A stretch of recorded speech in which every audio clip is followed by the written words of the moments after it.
pirmahan niyo ito, o hindi. You are not doing your duty. Kalokohan yung sinasabi ni Senator Ping ngayon. So, ang akin din dito, invite Saldico to the House in the same manner that you have invited Madriaga, you have invited so many witnesses there. Invite Saldico to the House, invite the Marines, invite yung mga congressmen na tinatanggi nila. Sina Stella Kimbo na hindi sila tumanggap, si Martin, imbitahin nyo. Lahat imbitahin nyo. And i-televise nyo. Let the people decide who is telling the truth and who is not telling the truth. Let the people decide because the people are smarter than this elite think they are. Matalino po ang taong bayan. Father Robert, you want to react on the Zaldico development? Opo, si Madriaga at saka si Saldico, hindi ko po sila parang nakilala personally. So, nagsasabi ba ng totoo si Madriaga? Nagsasabi ba ng totoo si Saldico? Ngayon, pag ginawa sa isang forum, katulad yan sa Kongreso, there's so much pressure on the person who is standing at the witness stand, who is in the witness stand, to save his neck. No, so whether it's Madriaga or Saldico, pero yun ang problema.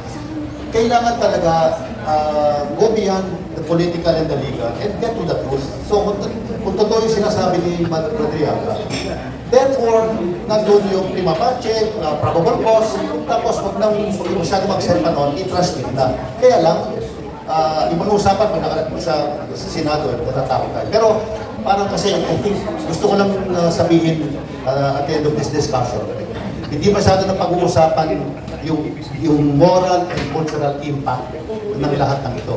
Let me just give you two short stories. No? This happened to me personally.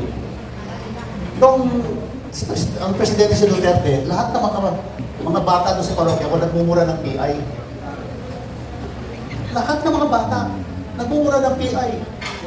Eh kami mga pare, bawal sa amin magmura ng PI. Ngayon, nagmumura na ng mga bata. Okay, pangalawa,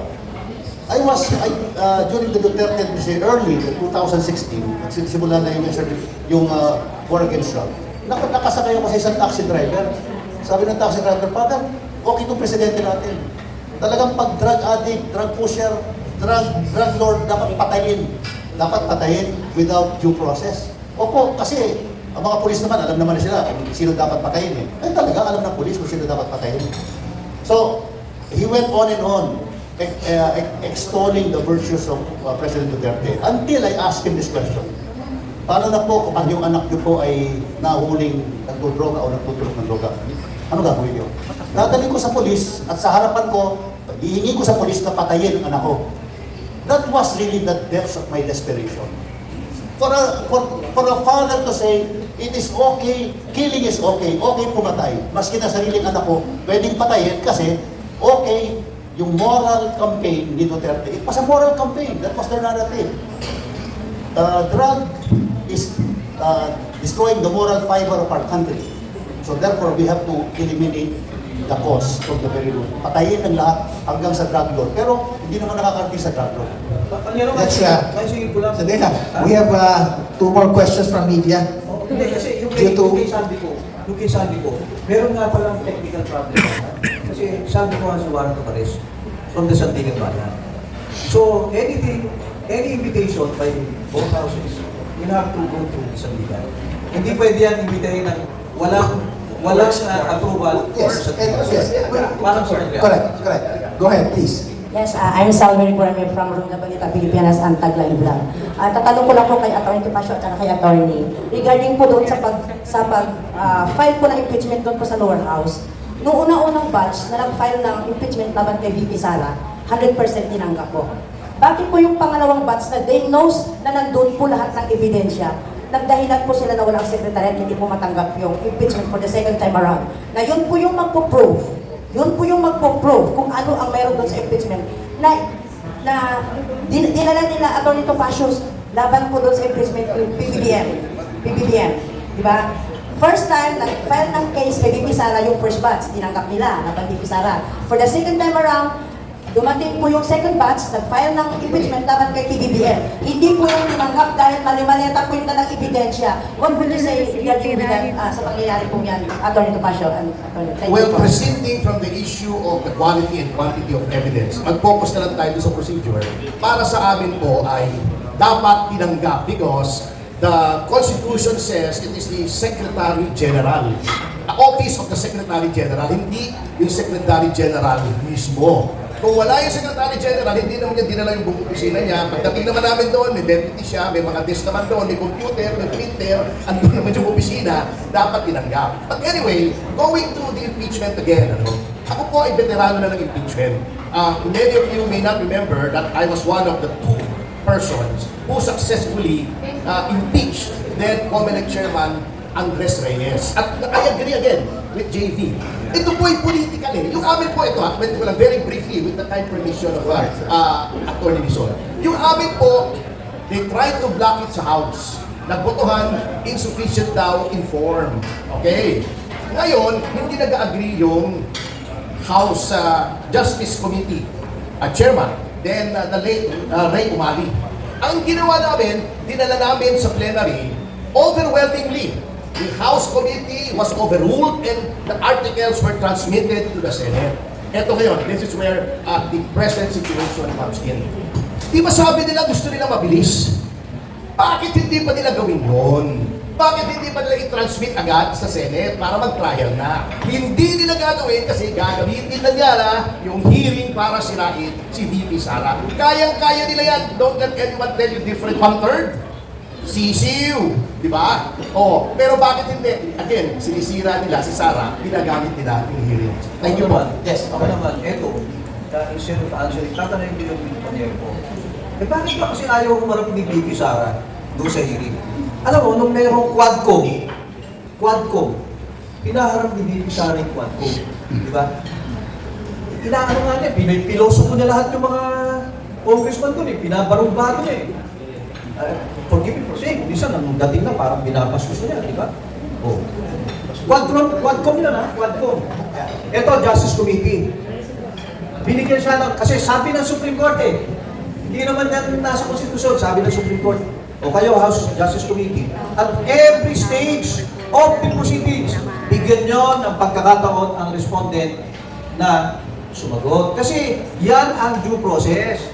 Kaya lang kasi, alam niyo yung due process, you will find that in Section 1 of Article 3 of the Constitution. It is only available if there is a threat to life, liberty, and property. Impeachment does not involve any of those things. Kasi yung impeachment, tinatanggal mo yung high official na hindi mo pwedeng ihabla. You cannot sue these people eh. You cannot. So you have to first remove them by means of impeachment. Ngayon, ang point ko dito, you know, doon sa stage ng House, talagang political yan, Father. Eh. Wala na tayong magagawa doon kahit i-define ng Supreme Court. Hindi!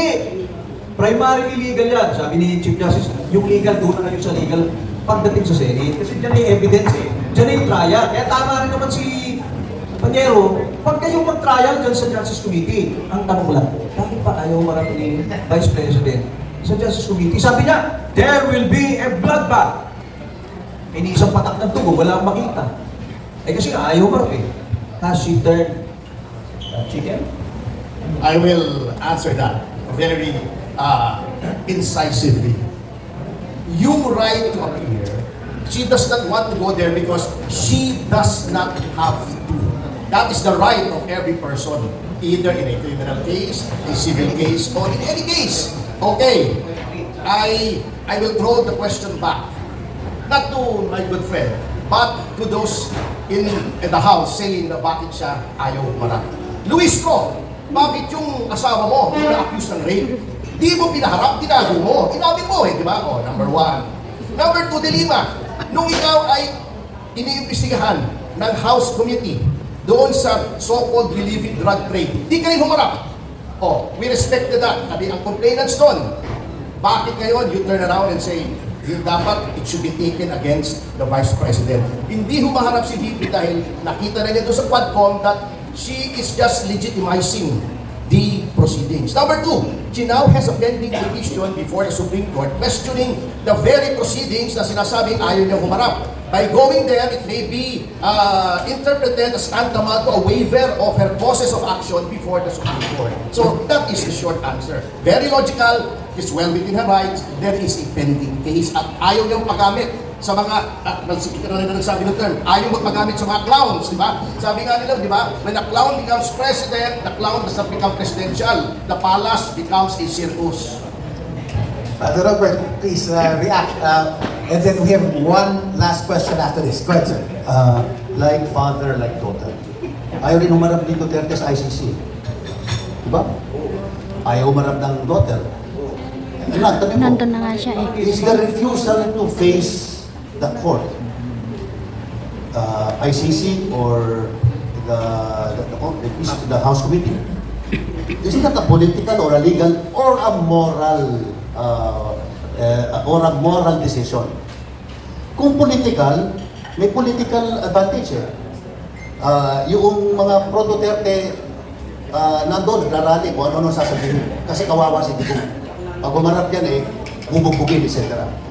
Yung gano'n rin sasabihin ng mga supporters ni Sara, huwag ka na humarap, ma'am. Malakas ang political base mo. Political. Legal. They have the right not to appeal. Pero moral. Kung you are not guilty, face the music and sit there until proven that you are guilty or not guilty. If I may respond very quickly, yung line na kung walang tinatago, ba't ayaw humarap, is the biggest BS that has ever been peddled. Marami pong reasons. Even the Supreme Court has recognized in a number of cases na flight is not necessarily an indication of guilt. Marami kasi, and I can give that to you, just not right now, but you can Google it up. Okay, now yung sinasabi ni Father, ni Reverend Robert Reyes, the moral, alam niyo po, kaya tayo secular country. Our rules are an amalgamation of legal, political, and moral. Kasi kung puro moral na lamang, para tayong mga Muslim countries na Sharia, magnakaw ka, putulin yung kamay mo, di ba? O, manilip ka, tupatin yung mata mo, bulagin ka, di ba? O, gano'n na lang tayo. Hindi pwedeng puro moral. In the same way, hindi puro legal, hindi pwedeng puro political. Balance po yan. So, legally, na-explain ko na po, hindi na ulitin, na they are well within their rights. Yung kay Duterte, hindi ko ma-discuss masyado dahil may pending case po sa Korte Suprema at magiging subjudice. And again, with all due respect to Attorney JV, the Supreme Court is entitled to full faith and credit kahit even if it is More kudos naman, more caution naman. So now, there is now again another petition by Sara Duterte. And I think the Duterte supporters, the so-called PDS, are expecting another favorable decision from the Supreme Court. That will be the last day in the coffin.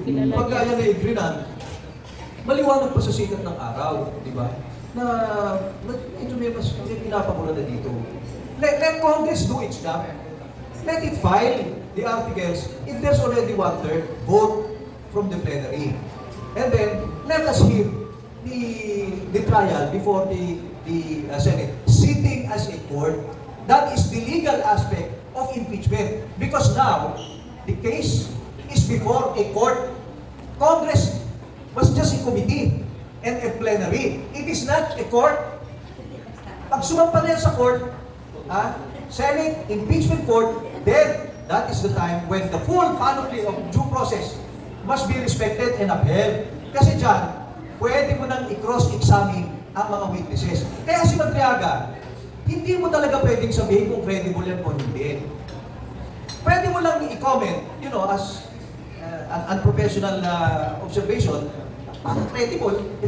But you cannot really test his credibility because in the House, in the Justice Committee, clarificatory hearing does not allow cross-examination. You cannot test the credibility of the witness.